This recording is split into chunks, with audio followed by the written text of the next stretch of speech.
I understand the market watchers, the pros, will say, it's just a number. But records matter because they get printed in general news. Mom and pop who don't watch CNBC every day might hear about it.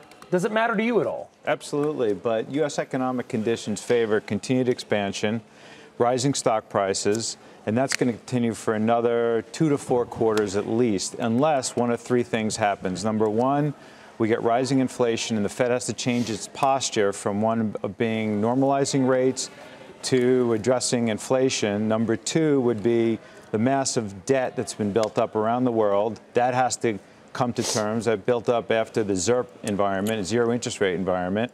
And finally, if the trade war does not get resolved, let's leave out China for now, but with all our trading partners, that could be an issue for the market. Yeah, you hear the issues here, and obviously we've had this, Joe, wall of worry. Dom Chu laid out literally the wall of worry all day on CNBC, but yet the market has shrugged it off. Well, you're always climbing the wall of worry, and I think what's interesting about what we've done so far in 2018 is it's not so much about equities. So think about the pressure on a portfolio. Think about a traditional 60-40 portfolio.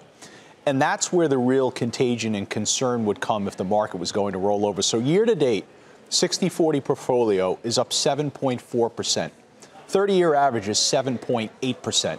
So we are in line with the historical average. In 2017, we did nearly 13%.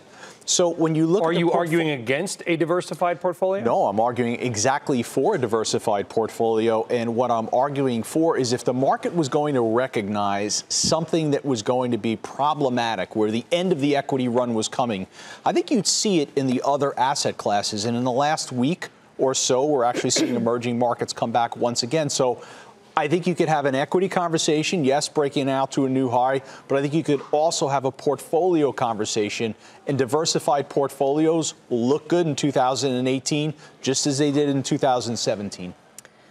I mean, I think the market is doing well because the economy is doing well. CapEx is running in the upper single digits. The consumer is super strong. I mean, look at these earnings that are coming out. Consumer is 75% of the U.S. GDP. Look at Walmart. Look at Home Depot. Look at Macy's. Look at Kohl's. Look at TJX. Across the board, these companies are saying good things. Traffic is strong, in spite of Amazon, which continues to grow rapidly as well. So I think the economy is good. That translates into strong earnings.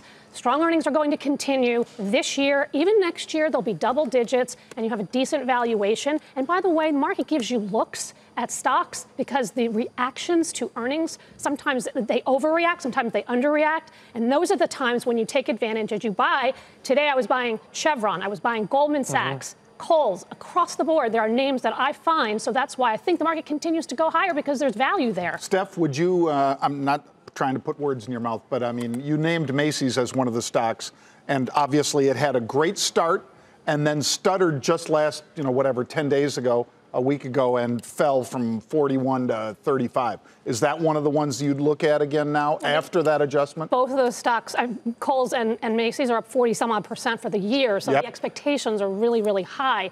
I think you pick one in this space, and the one that I'm going with would be Kohl's. The discount. Because I think that they have a game plan of fighting Amazon and getting traffic and growing sales. But I mean, across the board, you pick you pick the one that you like. You pick the strong management teams, the good balance sheets. But I think the consumer is so strong and underappreciated, and it's such a big part of our economy. How do you get negative when that sector is doing so well?